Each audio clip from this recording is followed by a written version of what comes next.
Bago natin simulan ng kwento, please like and share the video at huwag na ding kalimutang mag-subscribe.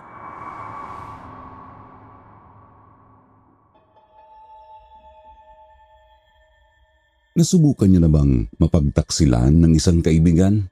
Dahil ako? Oo. Yun ay matapos baliin ng matalik na kaibigan kong si Patrick noon ang relasyon naming dalawa. Kapalit ng pera.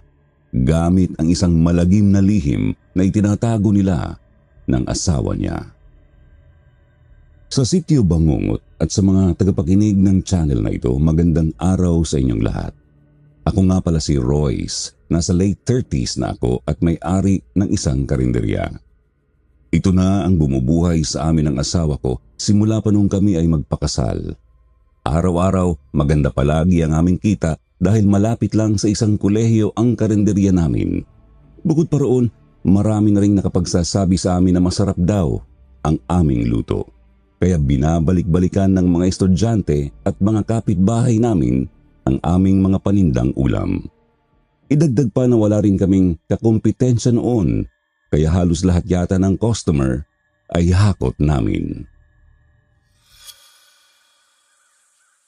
Nung lumaki na ang puhunan namin, naisipan namin ng asawa kong gumawa ng extension sa aming kainan.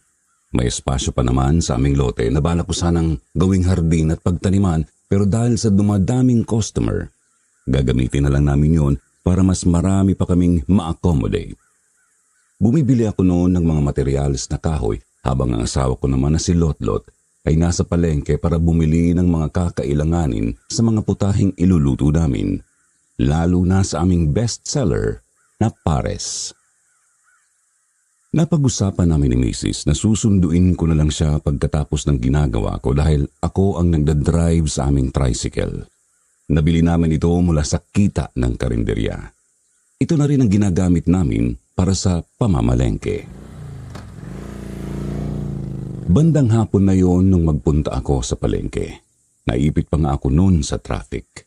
Nagpapatugtog ako noon sa maliit kong speaker bilang pampalipas oras nang mahagip ng mga mata ko si Patrick, ang matalik na kababata ko na kasama ang kanyang asawa sa gilid ng daan. Isa sila sa aming kapitbahay na bumibili rin sa aming karinderya. Medyo malayo ang pwesto nila sa akin kaya hindi ko na sila pinagkaabalahan pang tawagin. Tutal, magkikita naman kami mamaya dahil nga magkapit bahay lang kami. Hindi ko na dapat pa silang papansinin noon, pero nabuhay ang kuryosidad ko dahil sa nakita kong malalaking supot na dala nila na may kasama pang isang malaking kahon. Uy, mukhang may handaan kina pare mamaya ah. Ano kayang meron? Ito yata ang unang pagkakataon na nakita ko silang parang nanalo sa loto dahil sa dami ng kanilang ipinamili.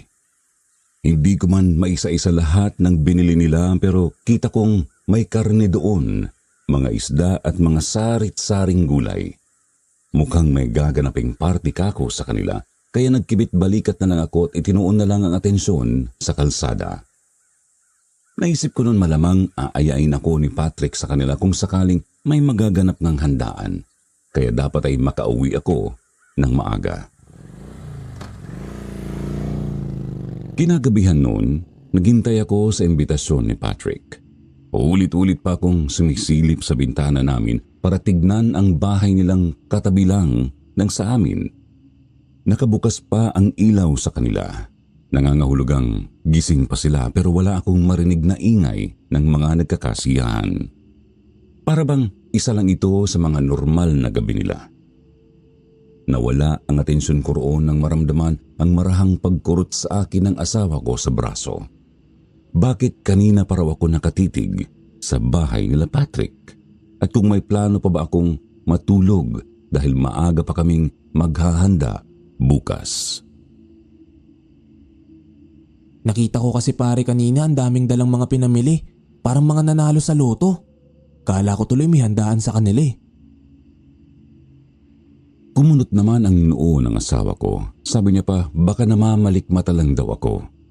paano raw sila makapagwawaldas sa isang handaan, gayong gipit na gipit nga ang kanilang pamilya ngayon dahil kamamatay lang ng anak nilang matagal ding namalagi sa ospital. Kahit na nakahanap na ng panibagong trabaho si Patrick, hindi pa rin sila nakababawi sa laki ng nagastos nila sa pagpapagamot ng bata. Kung sa bagay, baka nga no, sa dami rin ng tao kanina baka nalito na ang mga mata ko. Dinaan ko na lang sa biro ang pag-uusap namin at sumama na sa kanya sa kwarto para matulog. Kapag humihiga na ako sa kama, kaagad akong nakatutulog. Puwera na lang noong gabing yun. 9:00 na yun ng gabi at mulat na mulat pa ang aking mga mata kahit na mabigat na ang talukap nito. Nagising kasi ang diwa ko nang mag-umpisa akong makarinig ng mga maliliit at parang sumisitsit na mga tunog sa paligid namin. Bumangon ako noon at sinilip ang labas mula sa bintana namin. Bumungad sa akin ang maliit na kubo na itinayo namin ni Patrick dati nung nasa high school pa lang kami. Nasa pagitan lang ito ng mga bahay namin at dati namin iyong tambayan kapag nagpapalipas kami ng oras. Matagal na rin nung huli kong mabisita ang kubong yun. Napatitig ako roon nang wala sa oras. Doon kasi nagmumula ang mga tunog na naririnig ko. Nakapatay naman ang ilaw ng kubo kaya imposibleng may tao roon. Naisip ko, baka isa lang yung hayop na tumatambay roon kaya bumalik na ako sa pagkakahiga. Habang nakapikit ang mga mata, paulit-ulit kong hinahaplos ang braso ko dahil naramdaman kong biglang nagtataasan ang mga balahibo ko roon. Hindi ko rin alam kung bakit ako kinikilabutan. Para bang may nararamdaman ang katawan ko na hindi kayang makita ng aking mga mata. Matagal-tagal din akong nakatulog noon at nagising na lang sa tapik ng asawa ko sa aking braso. Kunot noo kong tinitigan ang mukha niyang puno ng pagkalito na animo may bagay siyang nakita na hindi niya kayang ipaliwanag. Sunod niyang sinabi sa akin ang isang balita na nakapagpabalikwas sa akin ng bangon mula sa kama. Ha? Si Patrick nagbukas ng karinderya? Imposible naman yata yun. Kung ayaw ko raw maniwala, mas mabuting tingnan ko mismo ng mga mata ko. Dali-dali akong bumaba sa kama at lumabas ng bahay para tingnan ang direksyon nila.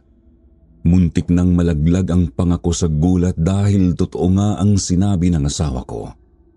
Sa labas ng bahay nila may mga plastik na upuan at mesa ang nakalagay at isang trapal bilang bubong ng kainan nila.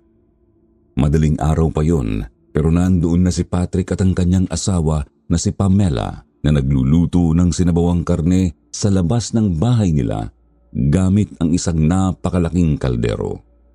Nanunuot sa amin ang amoy nito na pati ang anak kong matagal bumangon ay nagising at nandoon na sa tabi ko. Natatakam sa putahe nila. Anong nangyayari? Seryoso ba sila? Niwala man lang silang pasabi sa atin ah. Ano to, bastusan? Nagkatinginan kami ng asawa ko noon. Parehas kami ng iniisip na hindi nagkamali ang mga mata ko sa nakita ko kahapon. Ang mga pinamili pala nila ay para dito sa kanilang karinderya. Saan sila kumuha ng pera bilang puhunan nila? Bukod doon, hindi namin natunugang magbubukas sila. Kaya hindi kami makapaniwala. At talagang sa tabi pa namin sila nagtayo ng negosyo. Halatang may balak silang makipagkumpitensya sa amin. Kahit na ganoon, hindi ko rin naman masabing pinagplanuhan nila yon ng maigi dahil base sa hitsura ng karinderya nila, hindi sila ganoon kahanda.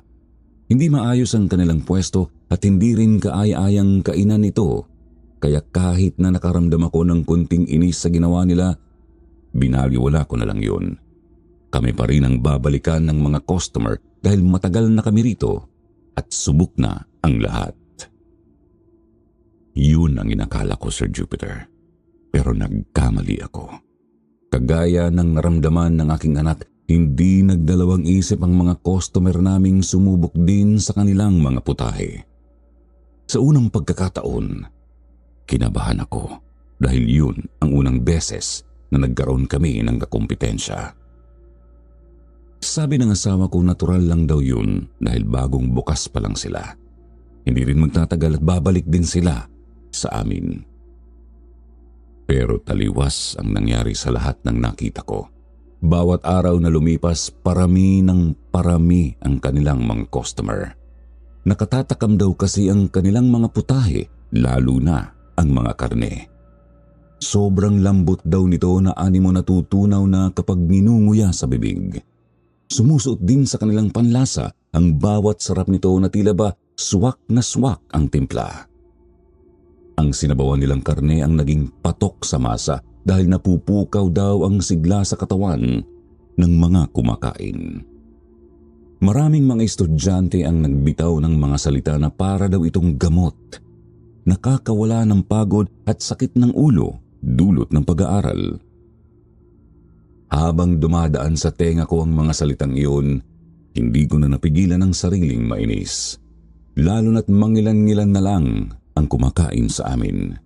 Hindi na nauubos ang aming mga niluto at hindi na rin napupuno ng mga tao ang karinderya namin. Kaya nung matsyempuhan ko si Patrick na dumaan sa kalsada sa labas ng bahay namin, tinawag ko siya upang makausap. Uy pare, parang umuunlad yata kayo ngayon ah. Ang dami niyo ng customer. Ay salamat pre. Tuwan-tuwa nga rin ako lalo na si Mrs. Palagi ba naman kasing ubos sa mga niluluto namin? Uy, di mabuti naman kung ganun. Maiba ako, tinuruan mo ba ang misis mo magluto? Nakapagtataka lang kasi, di ba ikaw na rin na nagsabi dati na wala siyang alam pagdating sa kusina? Isa sa mga rason kung bakit palaging bumibili sa amin sina Patrick at Pamela dati ay dahil ang kaya lang lutuin ng kanyang asawa ay puro mga pritong ulam. Bukod doon, kaya ako binuksan ang usapang ito ay nais kong ipaalala sa kanya ang dating ipinangako niya sa akin, ang pangakong hindi sa kailanman makikipagkumpetensya sa akin sa anumang klase ng bagay. Alam na ni Patrick dati kung gaano ko kagusto ang pagluluto kaya ang gusto niya ay suportahan ako. Kung nakalimutan na niya ang pangakong yun dahil sa ilang taon na rin ang dumaan, naiintindihan ko naman. Subalit hindi ako maniniwalang kahit katiting man lang na memorya, hindi niya maalala.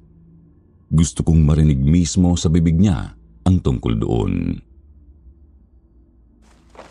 Ayun ako. Yung asawa kong yun ayaw talagang umalis sa kusina. Nahumaling na yata sa pagluluto. Wala naman kasing hindi na pag-aaralan pare, di ba? Ilang beses mo na siyang tinuruan dati, di ba? Ikaw na rin na nagsabi na hindi para sa kanya ang pagluluto. Mahabang kwento pero natuto rin naman siya. Siguro kapag porsigido ka talaga matututo ka talaga sa huli. Gusto mo bang subukan ng mga luto niya? Bibigyan kita. Ay hindi, wag na. Salamat na lang. Sige balik na ako sa loob ah. Meron pa akong aasikasuhin Pinutol ko na ang usapan naming dalawa habang may pilit na ngiti sa mga labi. Sinubukan kong ikubli ang inis na nararamdaman sa kanya pero sa bawat mga binibitiwan niyang salita ay lalo lang lumala ang pakiramdam ko. At may gana pa talaga siyang yayain akong tikman ang mga ulam nila. Hindi ba siya talaga nag-iisip o nagkukunwari lang siyang walang alam? Kung ano man yun, hindi na mawawala pa ang puot sa dibdib ko. Para sa akin isang pagtataksil ang kanyang ginawa. Tinraidor niya ako at hindi ko kakalimutan ang ginawa niya sa akin. Bukod pa roon, may isang bagay akong ipinagtataka. Habang kausap ko siya kanina, napapakamot siya sa batok at hindi makatingin ng diretso sa akin. Isang galawan na palagi nang ipinapakita sa tuwing may ayaw siyang sabihin sa akin. Tinawagan ko si Papa nung araw na yon at kinausap patungkol sa mga panindang ulam ni Patrick. Hindi ko kasi talaga matanggap na bigla na lang gumaling sa pagluluto ang kanyang asawa. Pwera na lang kung pumasok ito sa isang cooking class. Pero wala naman silang pera para doon. Tinanong ko siya kung anong pwedeng ilagay sa ulam para sumarap ng ganoon na hindi na mapigilan ng mga customer na magpabalik-balik sa kanila. Sabi ni Papa, baka hindi karneng baboy ang ginamit nila.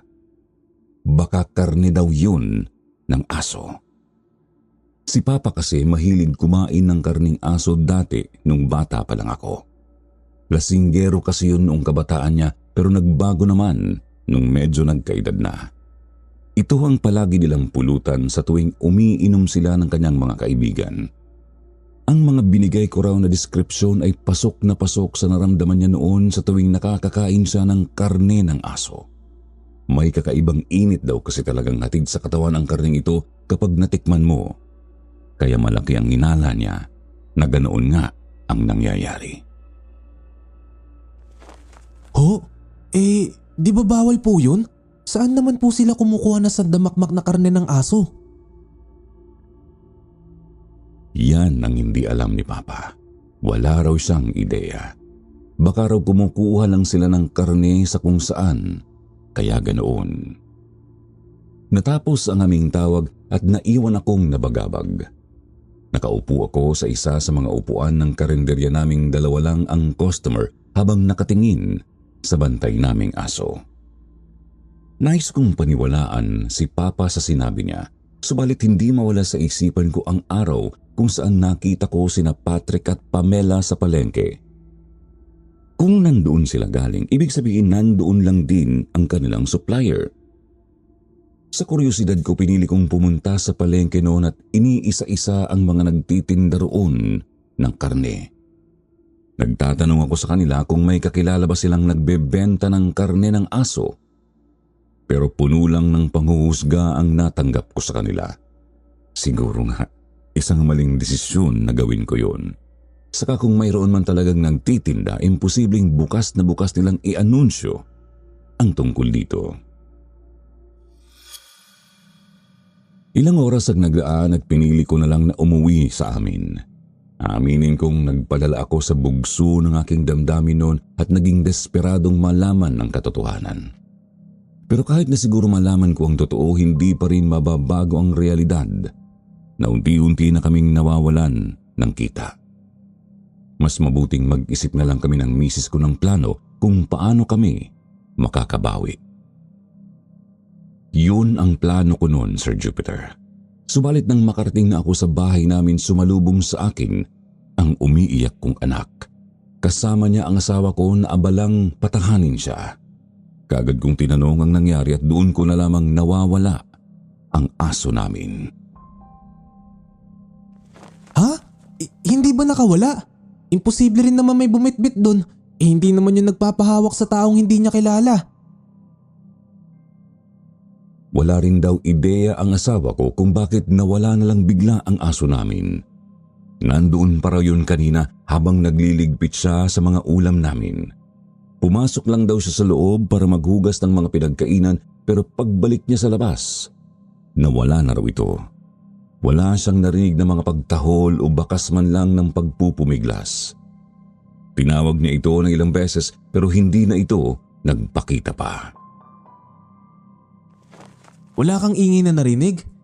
Kung ganun baka kakilala nito ang kumuha.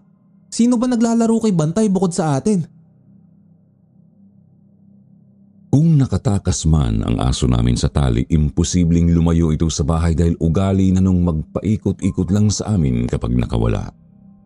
Hindi yun basta-bastang umaalis, puwera na lang kung malapit sa kanya ang kumuha. Bukod sa amin, may isa pang tao kung saan malapit ang aso namin. Yun ay walang iba, kundi si Patrick.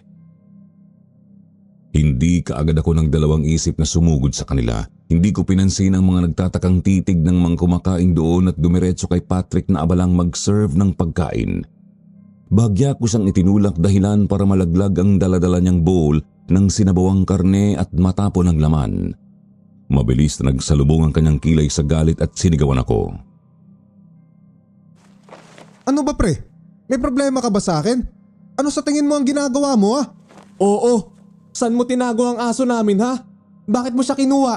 Siguro kakatayin mo siya, no? Nahihibang ka na ba? Hindi kita maintindihan. Sus! Tinatanggi mo pa. Inabisto na kita. Para sa kaalaman ng lahat na nandito, karne ng aso niyang ginagamit nyo. Hinawakan niya ng marahas ang braso ko noon at kinaladkad ako palabas dahil sa salitang binitiwan ko. Nagpumiglas naman ako at hindi umatras. Wala na akong pake kung magmukha pa akong iskandalosong tao sa paningin nila. Malakas ang kutob ko noon na siya ang kumuha sa aso namin at wala ng iba. Huwag kang magkunwari. Alam ko na ang sekreto nyo. Kayo ng asawa mo ay nagluluto sa iligal na paraan. Mga wala kayong konsensya. Dinuro ko ang pagmumukha ni Patrick noon. Kita ko ang pamimilog ng kanyang mga mata matapos ko yung binitiwan. Hindi siya makasagot sa sinabi ko dulot ng gulat. Pero ilang saglit lang ay namula ang mga pisngi nito sa inis. Minura niya ako pabalik at akmang susuntukin na pero pinigilan kami ng mga taong nandoon. Pumasok na rin sa eksena ang mga asawa namin para paghiwalayin kami. Ina mo, pre. Kung ano-ano na lang pinagbibintang mo sa amin. Kung naiinggit ka lang dahil laos na ang karinderya mo, pwes magdusa ka. Balak ko pa sanang sumagot noon pero hinila na ako ng asawa ko pabalik sa bahay namin. Isang sermon ang natanggap ko sa kanya. Kung bakit daw ako nagpadalos-dalos sa ginawa kung pwede naman yung daanin sa isang pag-uusap. Paano ko ba naman kasi yun madadaan sa mahinahong usapan kung pinangunahan na ako ng emosyon? Idagdag pa ang mga suspetsa ko sa kanya na malabong sabihing isang pagkakataon lang ang lahat. Wala na akong maisip pang pwedeng ituro na kumuha ng aso namin kundi si Patrick lang. Kinagabihan, hindi ako mapakali. Ayaw akong patahimikin ang utak ko sa pag-aalala sa aso namin.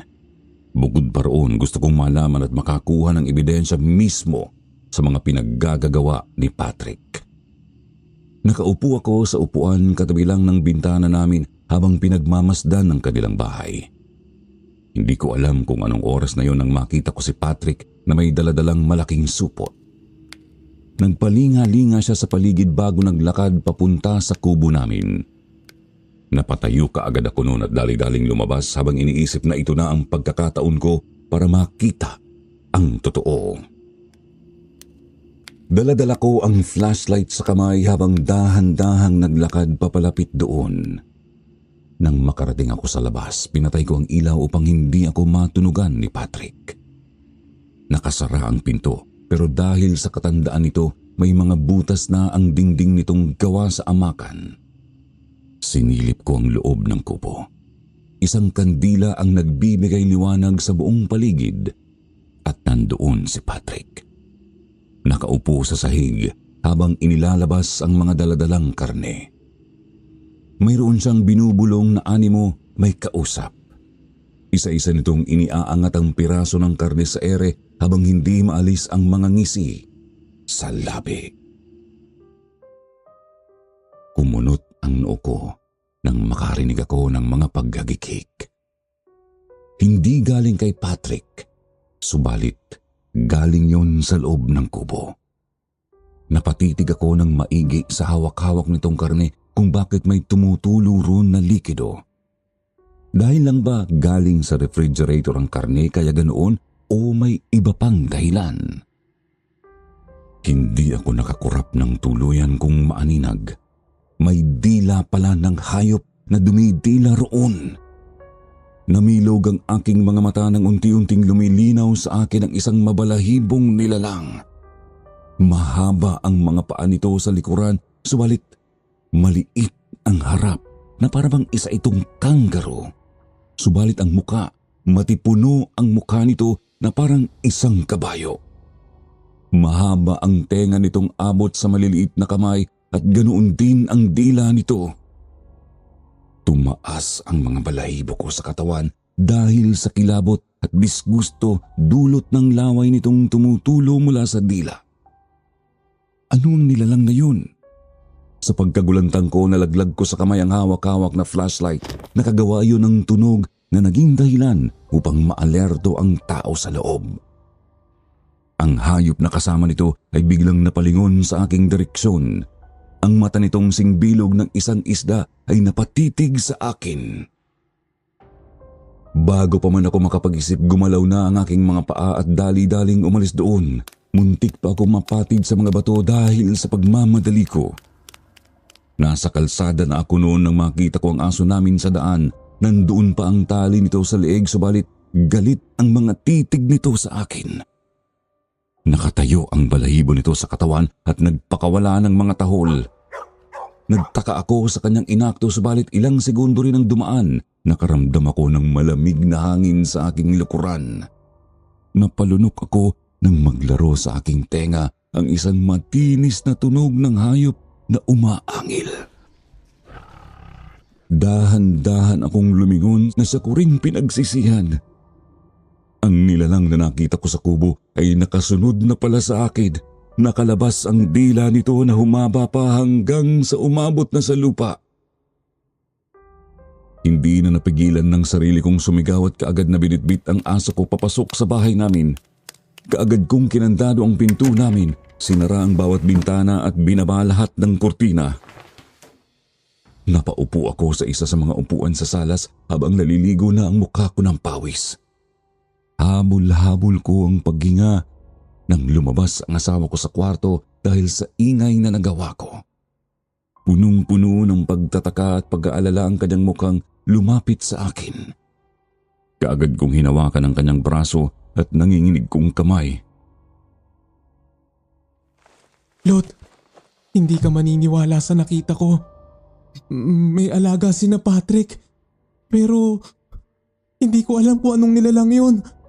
Hindi ko alam kung anong hayop nga ba talaga yun. Pero hinabol niya ako. Akala ko katapusan ko na kanina. Tinulungan ako ng asawa kong kumalma habang ipinapaliwanag ko sa kanya ang nangyari. Sinabi ko sa kanya ang nakita ko at halos siya ay hindi rin mapigilan ng sariling kilabutan. Hindi na namin naisip kung saan galing ang aso namin dahil nabalot na yun ng takot patungkol sa nilalang na nakita ko. Ang sabi ng asawa ko, may naikwento raw ang kanyang lolo dati sa kanya. Kagaya raw ito sa nilalang na sinabi ko. Isa raw itong sigbin. May kakayahan daw itong magbigay ng sarap sa mga putahe ng tao kapag nasa salinan ng laway nito. Baka kaya raw umaangat ang kanilang karinderya ay dahil sa nilalang na yun. Baka pumasok sa isang ugnayan si Patrick sa nilalang na yun kaya niya napapasunod ito. Kung anong klaseng ugnayan man yun, wala kaming ideya. Anong gagawin natin, Lot? May dapat ba tayong gawin? Nalilito ko. Hindi ko na alam kung anong iisipin ko sa kanila. Sinuhestyon ng asawa kong huwag na lang daw muna kaming makialam. Masyado na rin akong napuno sa samot-saring emosyon kaya mas mabuting magpahinga na lang daw muna kami. Sinunod ko naman siya at pumunta na sa kwarto. Mabilis na nakatulog ang asawa ko pero ako, naiwan ang utak kong gising. Nagmamatsyag sa paligid ko. Pakiramdam ko kasi noon, nasa labas lang ng bahay namin ang sigbin na yun. Tumaas lang ang suspetsa ko nang makarinig ako ng mga matutulis na kuko na sadyang kinakaluskos ang bubong namin na parang tinutukso ang takot ko. Napabaluktot ako sa kama at nang talukbong ng kumot. Napatakip ako sa aking ilong nang mapuno ang kwarto namin ng amoy na nabubulok na basura. Ako lang yata noon ang nakapapansin dahil hindi nagigising ang asawa ko. Mariin kong pinikit ang mga mata at pinilit ang sariling makatulog. Hindi ko alam kung anong oras na akong nakatulog pero ramdam ko pagkagising ko ang sakit ng mga binti ko. Dahil siguro yun sa biglaan kong pagtakbo kagabi. Napatingin ako sa bintana namin at sumusuot na roon ang liwanag ng araw. Nangangahulugang malapit nang magtanghali. Lumabas na ako ng kwarto at naabutan ko ang asawa kong isang putahe lang ang niluto para sa karinderya namin. Yung pares na lang kasi ang may bumibili pa, kaya hindi na nagatubili si Lotlot na sayangin ang ibang ingredients sa ulam na hindi naman mabebenta. Bumalik ako sa salas nang makita ko ang anak kong nakahiga roon at matamlay ang mukha. Napakunot ang noo ko dahil sa putla ng labi niya. Kaagad kong hinawakan ang kanyang noo para pakiramdaman ang temperatura niya at medyo mataas nga ito. Okay ka lang ba? May masakit ba sa'yo? Hinimas niya ang kanyang tiyan dahil kanina pa raw ito sumasakit. Ikatlong balik na rin daw niya sa banyo dahil sa walang tigil na kanyang pagtatae. Mukhang may diarrhea siya noon kaya kaagad ko siyang inabutan ng tubig para hindi siya ma-dehydrate. Tinanong ko kaagad siya kung ano ang mga kinain niya kahapon. Ang sabi niya sa akin, tumikim daw siya sa putahe ng kapitbahay namin. Ano? Ba't ka kumain sa kanila? Hindi ba't pinagbawalan kitang pumunta sa kanila? Hindi napigilan ng boses kong tumaas. Sa lakas ay napapasok ang asawa ko sa loob para tingnan ng sitwasyon namin. Hindi rin naman daw niya ginustong kumain noon pero niyaya raw kasi siya ni Pamela na tikman ng kanilang sinabawang karne dahil nahuli siya nitong nakatitig doon. Nasarapan daw siya sa niluto nila kaya humingi pa siya ng isa pang bowl. Okay pa naman daw ang pakiramdam niya kahapon pero pagkagising niya kanina, para na raw sinusuntok ang tiyan niya sa sakit. Basang-basa rin ang kanyang mga inilalabas sa tuwing tumatay siya. Napabuntong hininga na lang ako dahil wala na akong magagawa pa sa nangyari. Inasikaso ko ang anak ko at binigyan siya ng gamot para mapakalma ang kumukulo niyang tiyan. Tahimik lang akong nagbabantay sa kanya habang natutulog siya nang pumasok ulit ang asawa ko sa loob. Nabalot ng kaba ang mukha niya habang lumalapit sa akin bago inabot ang hawak niya. Yun ang flashlight na naiwan ko kagabi. Ang sabi ni Lotlot, si Patrick daw ang nakabot nito sa kanya.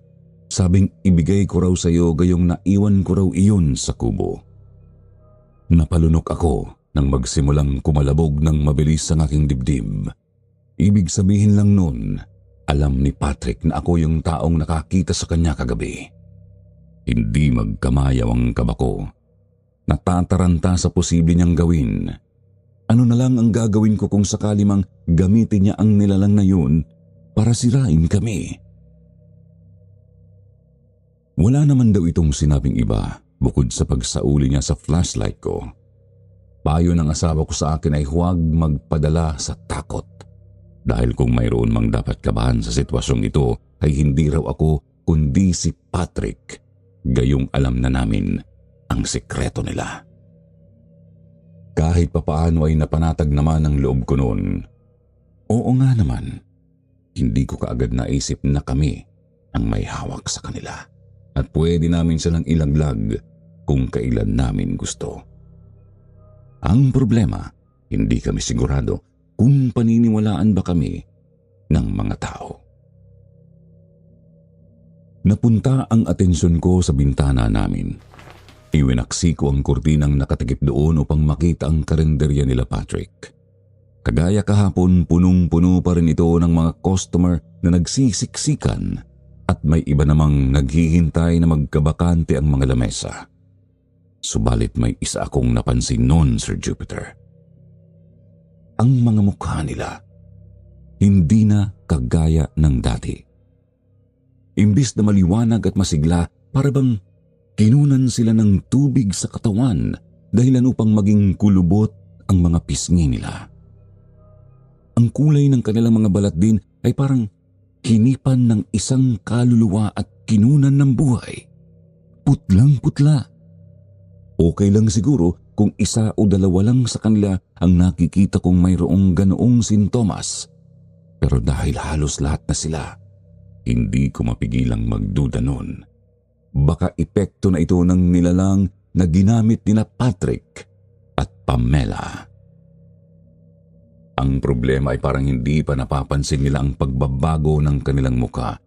Siguro masyado silang sarap na sarap sa ulam, kaya imposibleng magduda sila na dahil iyon sa kanilang mga kinain. Napailing na lang ako noon at ibinalik ang atensyon sa anak kong may parehas na sitwasyon sa kanilang katawan at mukha. Hiniling ko na lang noon Nalubayan na siya ng lagnat at ng kanyang pagtatae. Kinabukasan, maaga kaming nagising ni Mrs. dahil sa nag-aalburoto na namang tiyan ng aming anak. Sumasakit na naman daw ito muli at hindi na naman niya mapigilan ang pagtae. Nagulat din kami noon dahil may taong naghihintay sa labas ng karinderya namin, naghihintay kung kailan daw kami magbubukas. Gusto raw nilang bumili sa amin ng sinabawang karne. Maaga naman talaga kaming nagtitinda pero dahil nga kakaunti na lang ang kumakain sa amin, hindi na kami nagluluto ng maaga. Wala ho bang sinabawang karne sa kabila? Yun ho ang bestseller nila eh. Bukas na rin ho sila oh. Itinuro ko ang karinderya ni Patrick pero umiling lang ang ginoong kausap ko. Bakas sa mukha niya ang pagkainis bago ipinag-krus ang mga braso. Simula raw nung kumain ang kanyang apo sa karinderya nila, hindi na raw matigil ang pagtatai nito. Wala rin daw itong ganang uminom ng tubig, kaya nandito siya ngayon sa amin, naghihintay ng sinabawang karne. Nagbabaka sakaling mapapakain niya ang apo sa paborito nitong putahe. Napatango naman ako dahil hindi ko akalaing may makakausap ako nung araw na yun na may kagayang sitwasyon ng anak ko. Naiintindihan ko po. Kung makapaghihintay po kayo, magluluto na ho kami kaagad ni Mrs. Tumango naman ang Ginoo bilang tugon kaya dali-dali na akong pumasok sa kusina. Tinulungan ko ang asawa ko sa pagluluto. Ako na ang naghiwa sa mga karne at mga spices na kinakailangan namin. Pagkatapos naming magluto, kaagad naming binigyan ang customer na naghihintay sa labas. Pinainom ko rin ang anak ko sa niluto namin dahil hindi pa ito nag-uumagahan. Ipinagdadasal ko noon na sana ay bumuti na ang lagay niya. Yung ilalim kasi ng mga mata niya ay lumalalim na sa itim. Kung magtagal pa to, baka kailangan na namin siyang dalhin sa ospital. Pagkatapos kong bigyan siya ng almusal, tinawag ako ng asawa ko sa labas. Itinuro niya ang karinderya nila Patrick dahil sa mga customer na nandoon. Kakaunti lang ang mga customer na kumakain noon.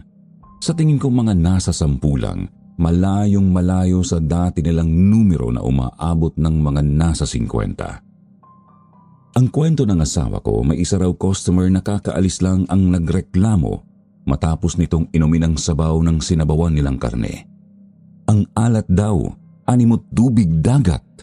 Halos hindi raw niya magawang ilunok ito sa pangit ng lasa. Ang karne rin daw ay hindi katulad ng dati, na sobrahan na raw sa lambot na parabang nilugaw.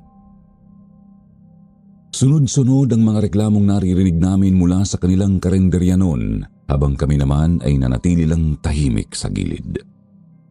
Hindi ko maipaliwanag kung matutuwa ba akong makitang paulit-ulit na humihingi ng paumanhin si Patrick sa mga customer o maaawa sa kanila. Kung ano pa man yun, labas na kami sa problema nila. Kung ano pa mang mga kababalaghang ginagawa nila dyan, wala na akong pake. Ang iniintindi ko na lang talaga noon ay ang anak ko. Araw yun ng Sabado nang utusan ako ng asawa kong mamili sa palengke. Siya muna kasi ang nakatokang magbantay sa anak namin na nilalagnat pa rin. Namimili ako noon ng mga gulay nang makasalubong ko si Patrick. May dala itong bayong sa kamay at mukhang namimili rin ng gulay.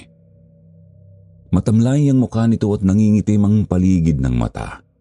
Halatang wala pa siyang tulog.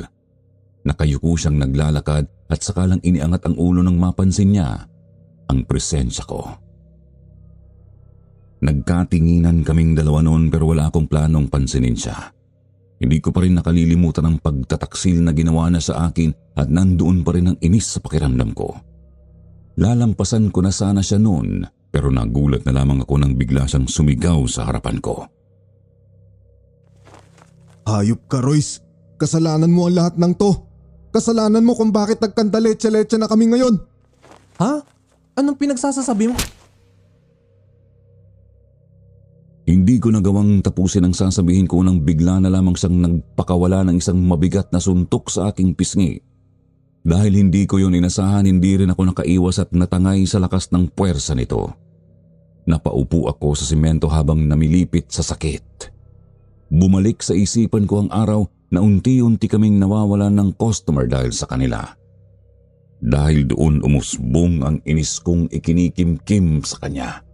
Hindi rin ako nagpatalo noon at kaagad at tumayo at sinuntok din ng kanyang mukha.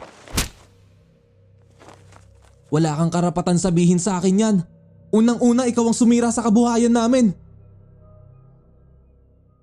Nagpalitan kami ng suntok ni Patrick sa loob ng palengke hanggang sa pinaligiran kami ng mga taong pinaghihiwalay kami.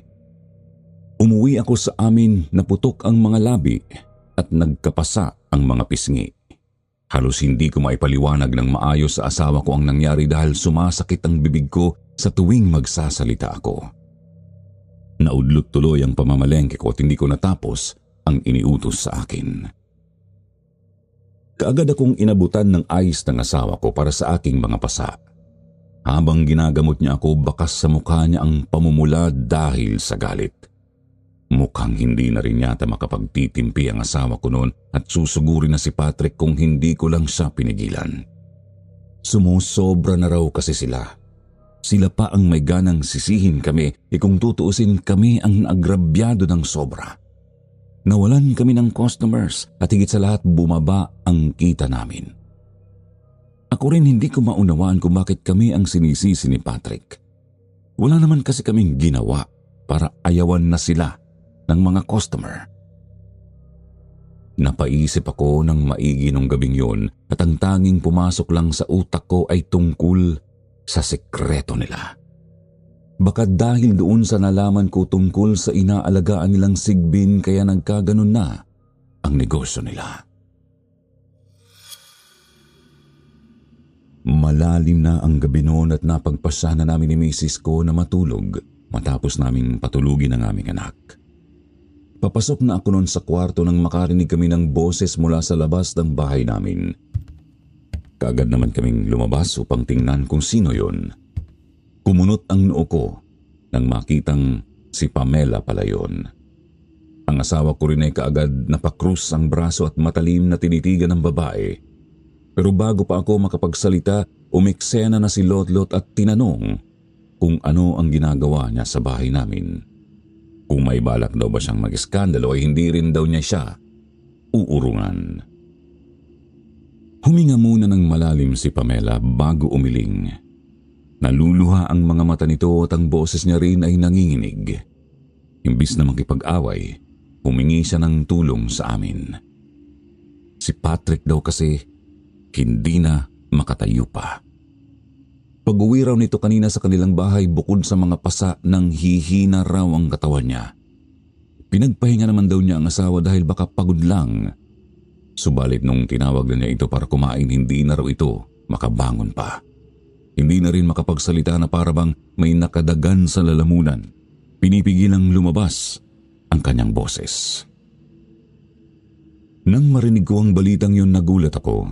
Hindi ko mapigilang mag-alala para kay Patrick, subalit nanaig pa rin ang galit ko nung mga oras na yun, kaya agad kong tinanggihan ang paghingi ng tulong ni Pamela. Ba't ka naman hihingi sa amin ng tulong? Hindi mo ba alam na ako ang bumugbog sa asawa mo? Wala na akong pake kung ano pa mangyari sa inyo. Kagad na humingi ng paumanhin si Pamela sa amin. Wala raw kasi silang malapitang iba na posibleng tumulong sa kanila. Yung ibang kapitbahay namin ay ayaw rin silang pansinin dulot ng kanilang mga niluto na nakapagbigay sama ng pakiramdam sa mga tao. Subalit, hindi pa rin ako nagpatinag noon at itinaboy si Pamela. Hinila ko na papasok ang asawa ko sa loob at iniwang mag-isa ang babae sa labas. Pumasok na kami sa kwarto namin para matulog. Nang magising ako, hindi umalis sa isipan ko ang nangyari kay Patrick. Magsisinungaling ako kung hindi ako nakonsensya sa ginawa ko. Sa katunayan, gusto ko na talagang pumunta sa bahay nila para tingnan ang kalagayan niya. Matalik kong kaibigan si Patrick noon pa, kaya kahit may alitan sa aming dalawa, hindi pa rin yun sapat para tuluyan akong mawalan ng pake sa kanya. Ang asawa ko rin ay nag-aalala para sa lalaki. Katulad ko, gusto niya ring puntahan namin si Patrick. Bago pa man kami makapagdesisyon ni Lotlot, muling bumalik si Pamela sa amin at sa pagkakataong ito ay humahagulhol na. Dahil doon hindi na namin napigilang pumunta sa kanila. Naabutan namin si Patrick na nakahiga sa kanilang kama at hirap nang imulat ang mga mata. Nagtaas baba ang dibdib niya, halatang nahihirapan din sa paghinga. Nandoon pa rin ang mga iniwan kong pasa sa kanyang mukha, pero mas maitim pa ang kulay sa paligid ng kanyang mata. Ang buhok niya ay unti-unti ring nalalagas na parabang kaunting ihip lang ng hangin, matatanggal ito lahat. Muntik na akong maluha dahil hindi ko kayang titigan ang nanghihina akong kaibigan. Napansin ko na kahapon pa ang pamamayat ng kanyang katawan at ang kanyang katamlayan, pero hindi ko inakalang magiging ganito siya kalala. Diyos ko po, ano bang nangyayari sa'yo? Hindi ka naman ganito kahapon. Dapat na ba natin siyang dalhin sa ospital? Si Pamela sa aking tabi na humihikbi ay may suspetsa sa nangyari sa kanyang asawa. Ang may kagagawan daw ng lahat ng ito ay walang iba kundi ang sigbin na nakasama nila. Ang sigbin daw na yon ay nagpakita sa kanila pagkatapos nilang ilibing ang kanilang anak. Nalugmok sila sa utang noon dahil sa sandamakmak na loan na pinasukan nila para lang may maibayad sa pagpapagamot ng anak. Kahit na nakahanap na ng trabaho si Patrick, hindi pa rin yun sapat para bayaran buwan-buwan ang mga utang nila. Dahil doon, tuluyan na silang bumigay sa kagustuhan ng sigbin. Ang sabi nito, kaya raw sila nitong iahon sa kahirapan sa pamamagitan lang ng pagpapasarap ng kanilang mga ulam. Kahit na alam nilang masasaktan kami sa gagawin nila, hindi raw nila inisip yon na maigi dahil masyado na silang desperadong makaahon. Kabadong-kabado pa raw sila noon dahil baka nagsisinungaling lang ang sigbin sa kanila. Subalit, hindi. Binagsa kaagad sila ng mga customer dahil sa sarap ng kanilang ulam. Hindi rin mapigil ang kanilang saya noon dahil umaasenso na sila. Nalimutan na nilang may mga tao silang nasaktan at posibleng may kapahamakang dala ang pagpayag nila sa kagustuhan ng sigbin. Dumating nga ang araw na yon na tuluyang may nakaalam sa kanilang sekreto. Dahil nakita ko ang nilalang na yon at ang pinaggagawa niya sa mga karne simula raw nung araw na yon, hindi na nagpakita pang muli ang sigbin. Naglaho raw ito na parang bula at kasabay ng kanyang paglaho, ang pagkawala rin ng sarap sa kanilang mga niluto. Doon din nagsimula ang mga reklamo ng kanilang mga customer. Kung dati ay parang langit ang sarap nito, ngayon ay para na raw itong lason na nakapagbibigay sakit sa katawan. Labis na pinagsisihan ni Pamela na pumasok pa sila sa sitwasyong ito. Ngayon hindi na niya alam kung paano sila makakalabas sa problemang sila lang din ang lumikha. Nagkatinginan kami ng asawa ko noon. Nag-iisip sa posible naming maitulong sa kanila. Kung ang pangyayaring ang ito ay dahil sa kagagawan ng nilalang na yon, wala ring silbi kung dadalhin namin sa ospital si Patrick.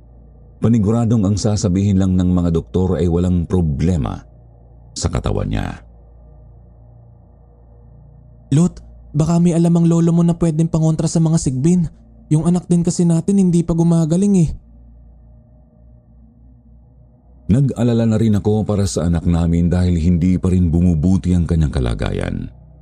Hindi naman ganito kalala kay Patrick pero baka kapag nagtagal pa, maging huli na ang lahat. Ayoko nang lumala pa ang kondisyon ng anak ko kaya nais kong makahanap ng solusyon sa problemang ito. Nung araw na yon, kinontak kaagad ni Lotlot ang kanyang lolo para magtanong tungkol sa mga sigbin. Kung nangyayari pa raw ang mga sakit na ito, hindi pa raw tuluyang umalis ang sigbin. Ang hula ng kanyang lolo ay pinili lang daw nitong huwag magpakita. Hindi raw sigurado kung iepekto ba ang suhestyon niya pero ang ginagawa raw nila sa kanila dati, nagsusunog daw sila ng sungay ng kalabaw sa labas ng kanilang bahay. Yung usok daw na yon ang magtataboy sa mga sigbin dahil hindi raw nila gusto ang amoy nito. Bukod pa roon, araw-araw din daw na magwalis sa loob ng bahay gamit ang walis tingting dahil takot daw ang mga sigbin doon. Sensitibo rin ang kanilang mga tenga at ayaw nila sa nakaririn din itong tunog. Kaagad naming sinabi kay Pamela ang nalaman namin mula sa lolo ni Lotlot. Tinulungan namin siyang maghanap ng sungay ng kalabaw noon. Halos isang araw din kaming naghanap at sa wakas may nagbigay sa amin. Inilagay namin ang sungay sa nagliliyab na apoy sa labas ng bahay nila Pamela. Pagkatapos nagwalis kami sa mga bahay namin gamit ang walis tingting. Araw at gabi namin yung ginagawa sa loob ng 7 araw. Bawat araw na dumaan, unti-unti na rin naming nakikita ang pagbabago ng kalagayan ng anak namin. Bumabalik na ang kulay sa mukha niya. Nagagawa na niyang magtatakbo sa loob ng bahay at kumain ng marami. Salamat sa Diyos dahil hindi na rin ito nag-LBM.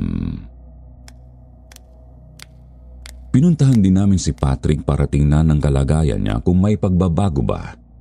Kaagad na sinalubong kami ng pagpapasalamat ni Pamela nang magawa ng imulat ni Patrick ang kanyang mga mata. Nahihirapan pa rin siyang igalaw ang katawan pero kahit papaano ay nakasasandal na siya sa kama. Higit sa lahat, nakapagsasalita na rin siya. Pasensya ka na pare. Pasensya kung inuna kong maging makasarili. Hirap na hirap lang talaga kami. Natuwa akong marinig yun mula sa kanya. Yung inis na daladala ko ay napawi dahil lang sa paghingi niya ng tawad. Yun lang din naman kasi ang hinihintay ko mula sa kanya. Hindi na rin ako nagtanim pa ng galit at tinanggap ang kanyang paumanhin. Okay na yun pre, kalimutan na natin yun. Focus ka na lang dyan sa pagpapagaling mo.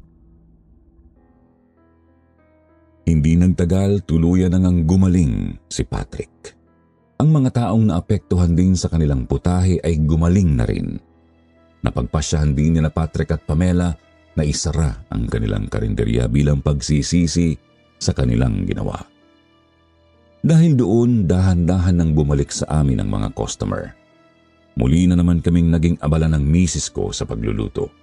Yung mga materyales na binili ko nung nakaraan para sana sa mga bagong lamesa at upuan ay nagamit ko na rin sa wakas. Tuluyan na naming nalagyan ng extension ng aming karinderya.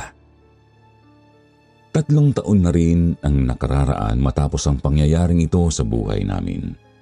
Sa loob ng 3 taong yun, nagkaroon din kami ng iba pang mga kakumpetensya. Ang nakapagtataka lang, lahat sila hindi tumatagal. Kaya ito kami ngayon, nakatayong matibay sa aming hanapbuhay. Kung iniisip niyong baka gumagamit kami ng mga kung ano-anong kababalaghan para patumbayin sila, nako, nagkakamali kayo. Hindi man namin alam kung ano ang problema nila, basta alam namin sa sarili naming wala kaming tinatapakang kahit na sino.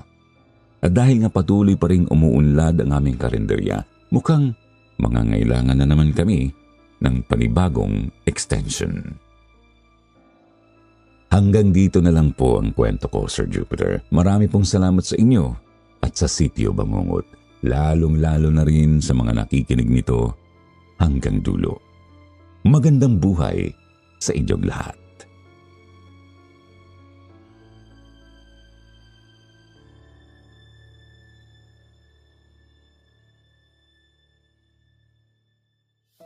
At ngayon naman, eto na siyempre ang shout-out portion. Shout-out kay Winter Bear, Maricel Gonzaga, Marites Giray, Nel Bernardo, Marie. Shout-out kay Marisa Lozada, Luz Miguel, Ronald Miguel, JZ Christy Alinday, at Lovelyn Vicente.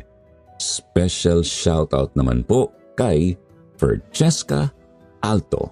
Maraming salamat sa iyong pagtangkilik sa aming mga channel. Sa mga hindi pa nababanggit, huwag nang magtampo. Isusunod namin kayo sa susunod na episode. Sa mga bago pa lang at gustong magpa-shoutout, huwag kalimutang mag-reply sa ating comment section para ma-shoutout din ang inyong mga pangalan.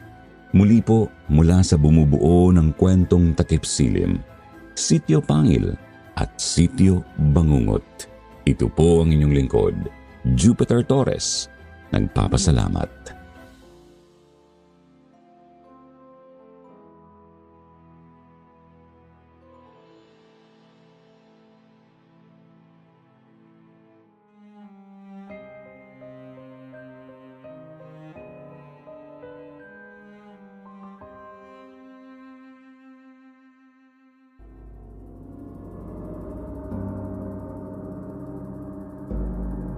Kabuti.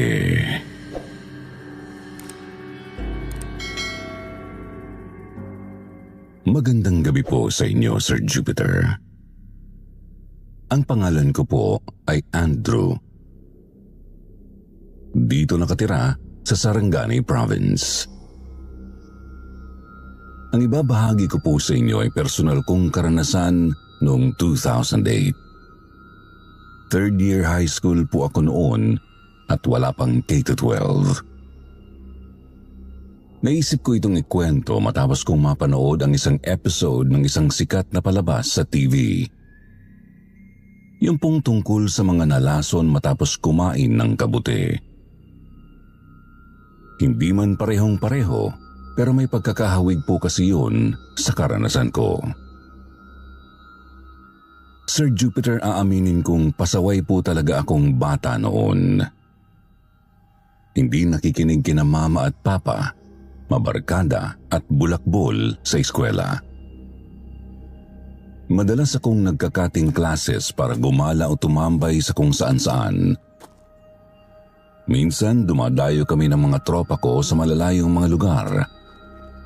Pero mas madalas doon ako tumatambay sa may gubat sa likod ng paaralan. Ang sarap po kasing humilata sa ilalim ng mga puno doon.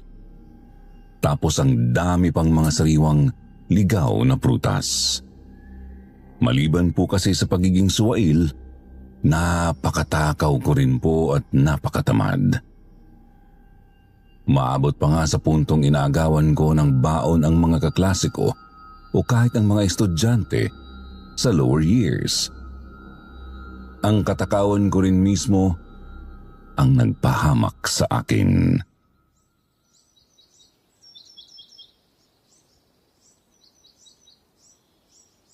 Buwan ng Hulyo po noon. Culmination ng Nutrition Month celebration sa paaralan namin. Nag-iikot-ikot ako sa mga classroom para manghingi ng iba't ibang mga pagkaing matipuhan ko. Gaya ng inaasahan, hindi lahat nagbibigay. Sa ngayon, naiintindihan ko na sila kasi pera naman nila ang ginastos para sa mga niluto nila. Pero dati napipikon ako kapag may ayaw mamigay sa akin. Ang ginagawa ko, tumitsyempo ako at nang hahablot ako ng gusto kong pagkain, sabay takbo. Alam ko po. Napakasama kong bata noon. Kaya nga kapag naiisip ko yun, napapasabi na lang akong, buti nga at dinanas ng batang ako ang isang nakapanghihilakbot na karanasan.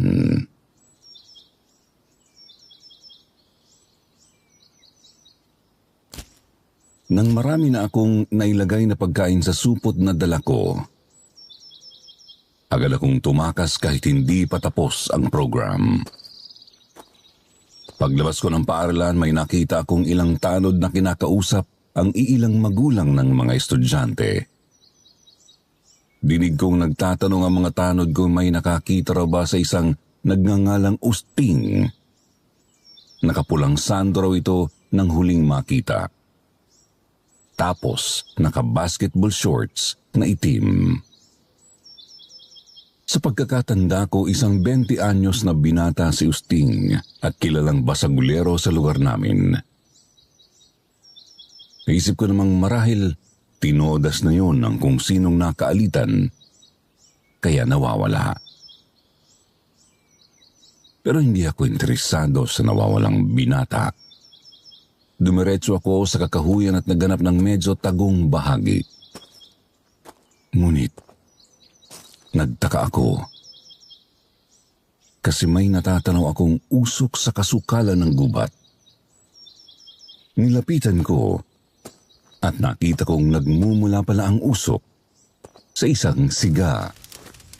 Nakita ko ring naroroon ang mga kaibigan kong sina Jason at Mikoy. Tapos may maliit na kalderong nakasalang sa apoy. Lumapit ako sa kanila at nagtanong kung bakit naroroon sila. Tanong ko rin kung bakit doon sila nagluluto gayong medyo malayo na yun sa paaralan namin. Tanong ko rin kung bakit doon sila nagluluto gayong medyo malayo na yun sa paaralan namin. Ngiti naman ni Mikoy.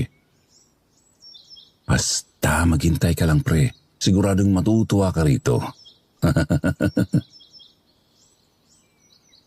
Ilang minuto pa at binuksan na ni Jason ang kalderong nakasalang sa apoy. Kita ko sa loob ang ilang piraso ng kabute.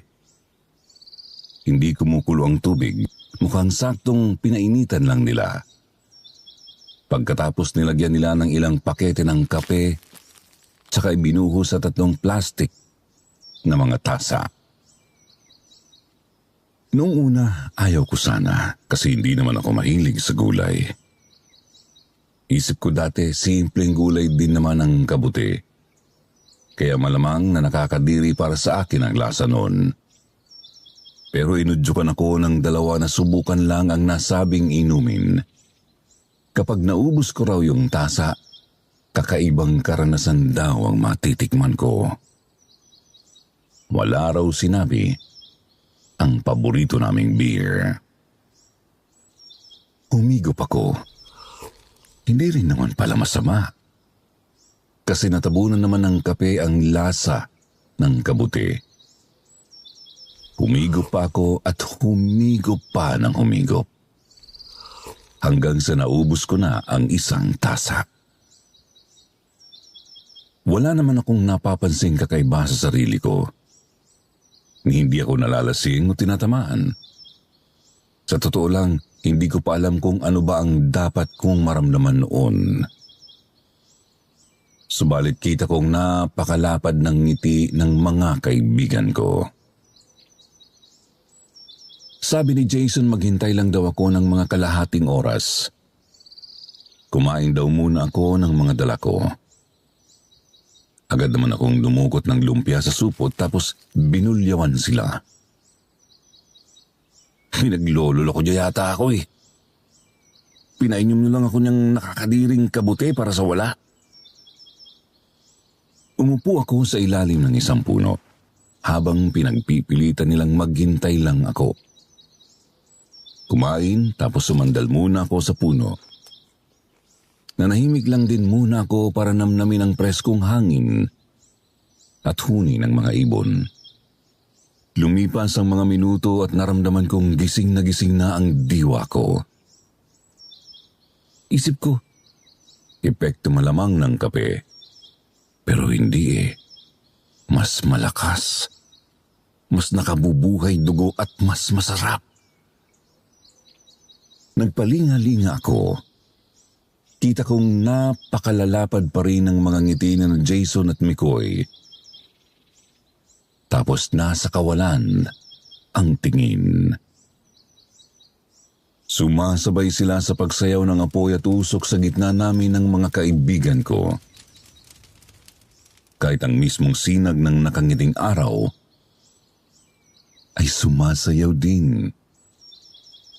Ang lagaslas pa nga ng mga daon at huni ng mga ibon ay tumutunog na parang musika sa aking pandinig. Hindi ko po sigurado kung ilang oras na ang lumipas. Basta natauhan na lang ako ng palubog na ang araw. Masakit ang ulo at medyo nahihilo, pero di ko may tatangging sobrang nag-enjoy ako. Tinanong ko si Mikoy kung epekto ba ng kabuti ang naranasan ko. Tumango naman sila, tinuro nila sa akin kung paano makakamtan ulit ang ganoong pakiramdam sa pamamagitan ng kabuti. Tinuro nila sa akin ang tamang klase ng kabuti at kung paano ito ihahanda. Hindi ko nga lang ito idedetalya rito sa kwento sa iyo kung may mga has na subukan ang kalokohang ito.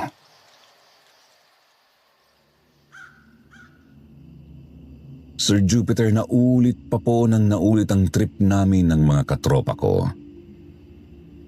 Kailangan sa gubat namin gawin para hindi kami mahuli. Baka kasi padampot kami sa mga taga-barangay o baka isumbong kami sa mga magulang namin. Medyo pahirapan din po ang paghahanap ng tamang klase ng kabuti. Hindi kasi kami pwedeng pakampante at baka mapahamak kami sa lason. Isang araw po nakahanap si Mikoy ng mapagkukuhanan ng mga kabuti. Isang tagong piraso ng lupang may mga pabilog na kumpulan ng mga kabuting kailangan namin. Tuwang-tuwa kaming tatlo kasi marami po talagang kabuti roon kaya hindi na kami mahihirapang maghanap sa masukal na gubat. Doon na rin po kami nagsiga malapit sa bahaging yun, Sir Jupiter. Mga 2:00 ng hapon po yun. Pumitas at nagluto kami ng kabuti tapos sinimulan ang trip namin. Umupo ako sa ilalim ng isang puno habang umiinom ng kapeng may kabuti. Nakatitig lang ako sa mga kabuting nakatanim pa sa lupa, ilang metro mula sa amin. Tinititigan ko ang mga kabuti. Tinititigan ko yung parang ulo nila. Nakakatuwa. Kasi ngumingiti sila sa akin, tapos sinasayawan nila ako. Nagmumukha silang maliliit na mga bata. Tumatayo mula sa lupa, tsaka nagtatatakbo pa sa maliit na piraso ng lupa. Tumatakbo sila papalapit sa akin. Gusto nilang makipaglaro. Gusto nilang sumayaw din ako. Nagkukumpulan sila sa isa't isa hanggang sa nagkakadikit sila at nabubuo. Nagsasama sila at nagiging napakalaking kabuti. Sinlaki ng isang tao. Sumasayaw-sayaw sa harap ko tapos unti-unting nalulusaw ang ulo at nagkakaroon ng mukha ng isang tao. Tinititigan ko lang siya. Tumitig din siya sa akin. Pero hindi maganda ang kutob ko. Kasi nalilisik ang mga mata niya. Sir Jupiter, kinikilabutan na ako noon. Yung maganda at masarap na pakiramdam nawala na sa sistema ko. Basta nanginginig na ang kasukasuan ko tsaka ang bilis ng tibok ng puso ko. Napakalamig na rin ng pawis ko. Gusto ko nang matapos na ang trip na yon. Pero hindi ko magawang makatakas sa harap ng kabuting kamukha ni Justine. Ang hindi pa rin nakikita na si Justine.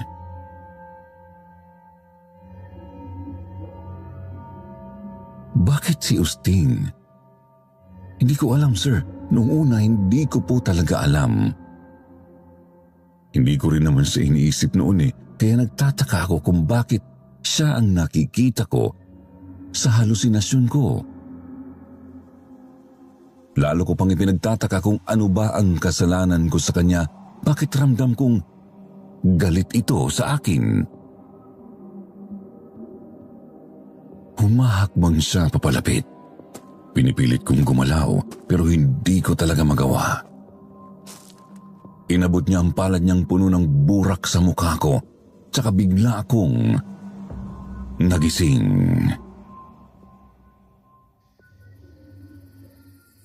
Gabi na po nang matauhan kaming tatlo at patay na ang apoy sa siga. Pansin ko kina Mikoy at Jason na hindi rin nila gusto ang nakita sa naging trip namin.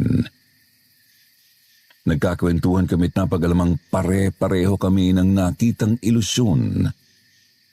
Higanting kabuti na naging kamukha ni Usting. Isa pa po sa ikinababahala namin, napakalakas talaga ng heart rate namin noon. Malakas kaysa sa karaniwan naming sabak. Naisip pa nga ni Jason na baka may lason ang kabuti sa pirasong yun ng lupa. Pero nangatwira naman po si Mikoy na baka sadyang mas matapang lang at kailangan lang naming bawasan ang tinitira namin. Hindi lang talaga namin maintindihan kung bakit pare-parehong ang nawawalang si Usting ang nakita namin.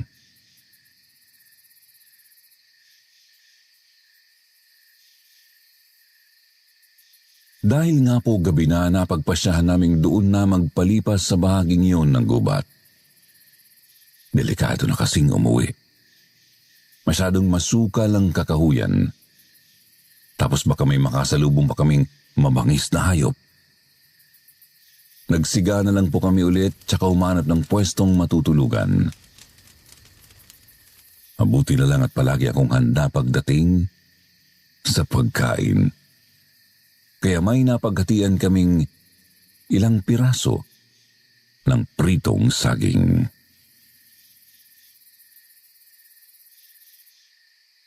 Malakas na ang huni ng mga kuliglig nang pumwesto na kami para matulog. Mga 2 metro lang kami mula sa apoy para hindi kami malamigan. Yung bahagi ng lupang may mga kabuti naman po mga 5 metro mula sa apoy. Medyo masakit pa ang ulo ko, bagay na karaniwang epekto naman ng pagtira ng kabuti. Napapapikit pa po ako sa antok noon habang nakatingin sa sumasayaw na apoy.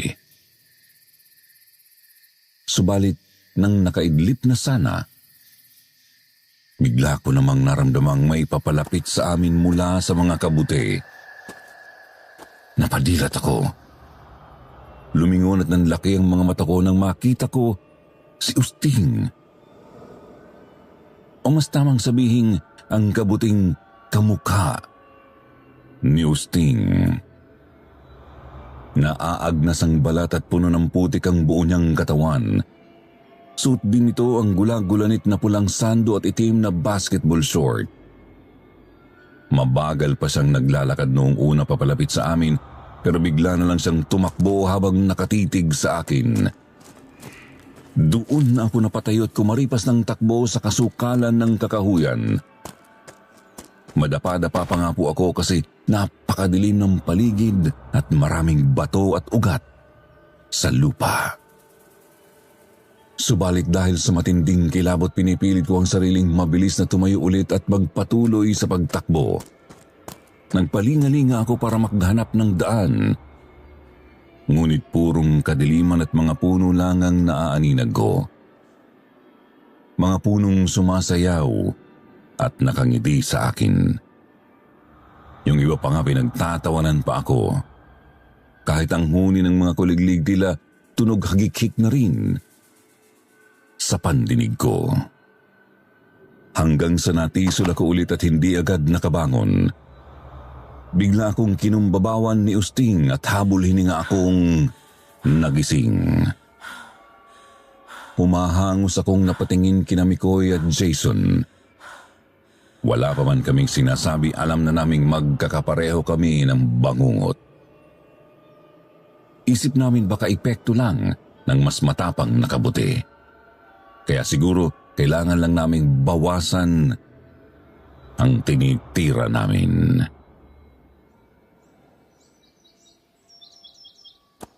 Makalipas ang ilang araw, bumalik kami ulit sa nasabing bahagi ng gubat, Sir Jupiter.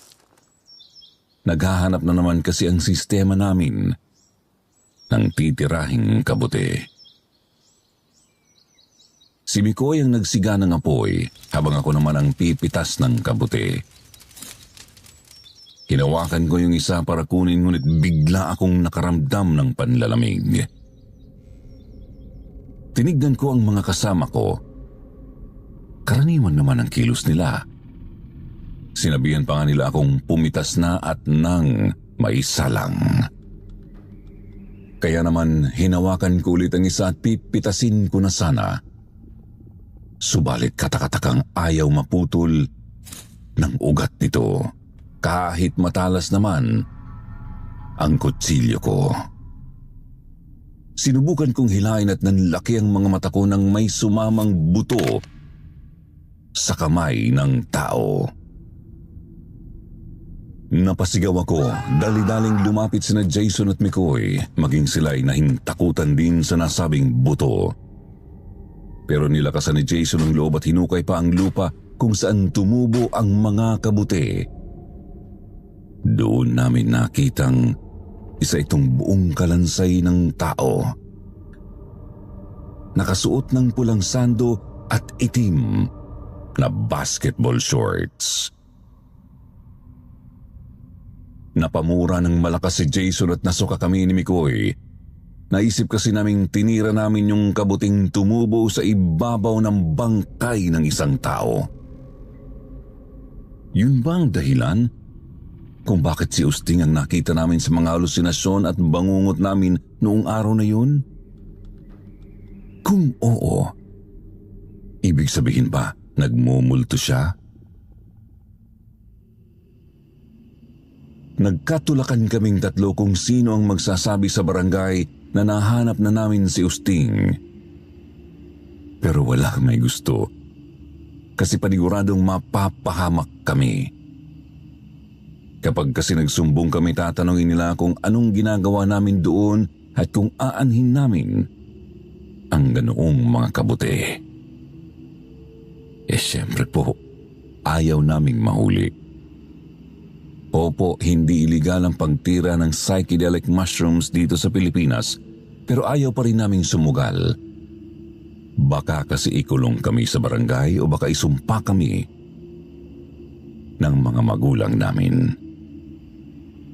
Ang bihira, ano? Mga dakilang pasaway pero pawang mga bahag buntot kapag nasa alanganin na. Sir Jupiter, alam kong maiinis po kayo at ang mga listeners sa naging desisyon namin. Napagkasunduan naming walang kakanta. Maghahanap na lang muna kami ulit ng kabuti sa ibang dako ng gubat. Tapos siguraduhin walang nakalibing na tao sa ilalim.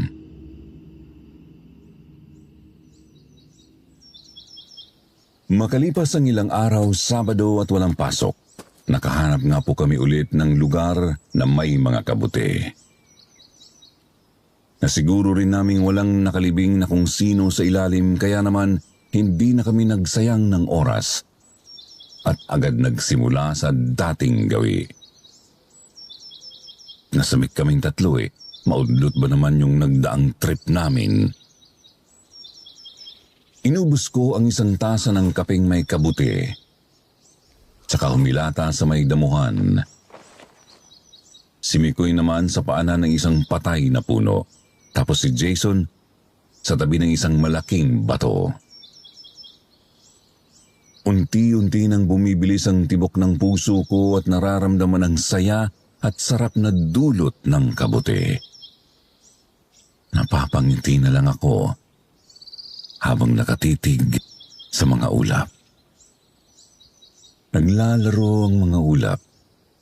Umiikot-ikot sa langit at naghahabulan. Nagtatawanan kasabay ng halakhakan ng araw, ng mga puno, at ng mga ibon. Ang saya nilang tignan. Ang saya nilang tignan mula sa tanghali hanggang sa takip silim. Subalit walang ano-ano'y biglang naging mga kabuti sa langit ang mga abuhing ulap. Pagkatapos nagkukumpulan ng mga ito at naging si Usting. Hinahabol ako ni Usting. Galit sa amin si Usting. Kung dati simpleng galit lang, ngayon ay talagang nanggagalaiti na ito. Garalgal na humihiyaw. Sinisigawan kami kung bakit hindi namin siya tinutulungan. Bakit daw hindi namin sinasabi sa mga tao kung nasaan siya. Takbo ako ng takbo, paulit-ulit ding nadadapa hanggang sa nakalapit sa akin si Usting at hinablot ako sa braso. Bumaon ang mga kuko niya sa balat ko at bumagting ang paghuhumiyaw niya sa isip ko. Bakit napakaduwag niyo? Bakit? Bakit ayaw niyo akong tulungan? Bakit? Sir Jupiter, todo na ang kilabot ko noon lalo na nang hinilata niya ako sa lupa. Inilapit niya ng gustong mukha sa akin at wala akong magawa kundi pumikit. Mabuti na lang talaga at natapos na ang epekto ng kabuti.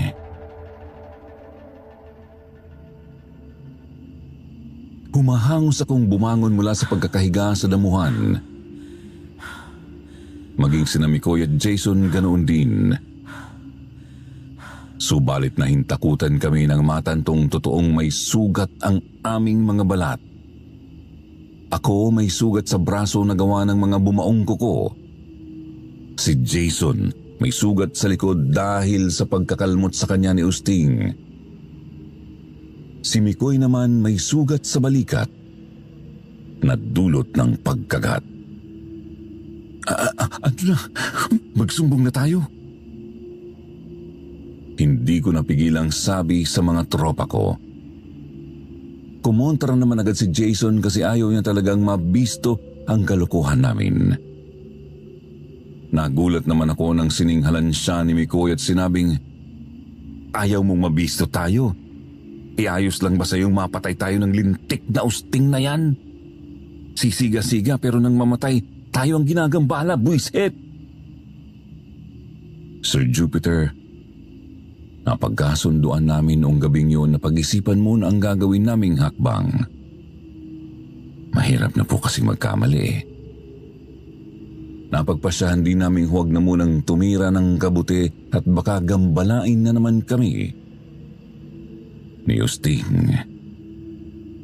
Subalit, sadyang hindi matahimik ang kaluluwa ng lalaki. Mga 3 o 4 na gabi pagkatapos ng huling tira namin noon, tapos na akong kumain at patulog na rin. Isasara ko lang sana ang bintana kasi medyo malamig nang may matanaw ako sa di kalayuan. Isang taong nakatayo malapit sa puno ng bayabas. Nakapulang sando at itim na basketball short, nakatitig sa akin. Mabilis kong sinara ang bintana. Kumiga at nagtalukbong ng gumot.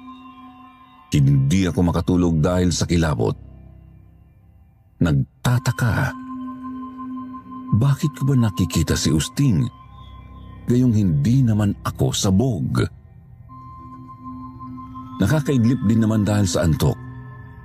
Pero napapadilat din kasi nakikita ko talaga si Usting. Kahit saglit lang akong nakakatulog, tuloy-tuloy niya akong hinahabol sa aking panaginip.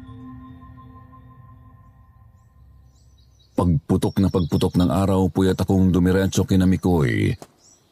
Nakita ko agad sa bakuran nilang naroroon na rin pala si Jason at gaya ko. Nakita rin nila si Usting.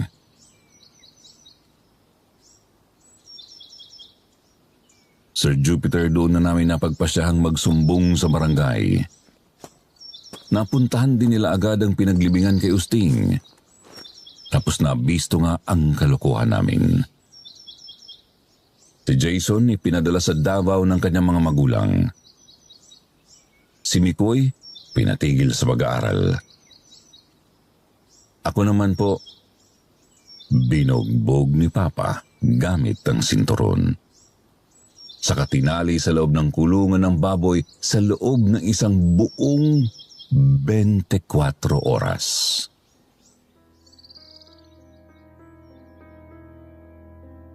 Hindi kami nakulong kasi nga wala naman pong batas sa Pilipinas na nagbabawal sa paggamit ng psychedelic mushrooms.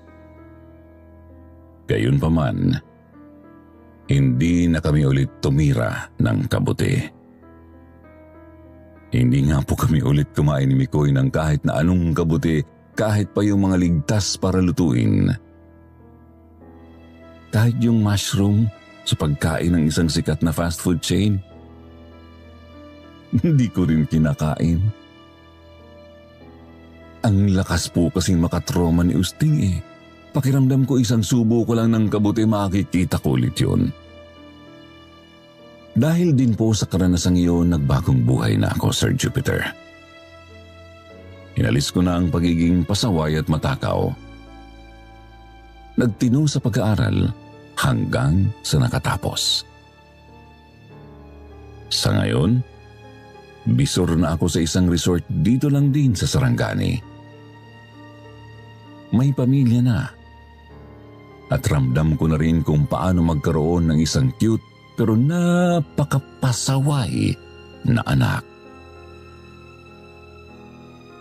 Ayun, sana po may natutunan kayo sa kwento ko. At bago ko po ito tapusin, gusto ko lang kayong balaan na huwag kayong titira ng psychedelic mushrooms o kahit na anong mga bawal na gamot, layuan nyo rin. Una, syempre, sisirain lang ng mga ito ang buhay nyo. At ikalawa, di nyo alam kung kailan makikipaglaro sa inyong ibang elemento habang nasa kasarapan.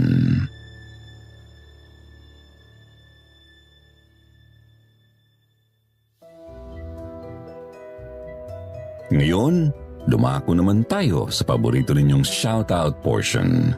Shoutout going out to Babylene Fajarda ng Korea, Elizabeth Dacles, Marilyn Camanero, Edlina Rogante, Rona.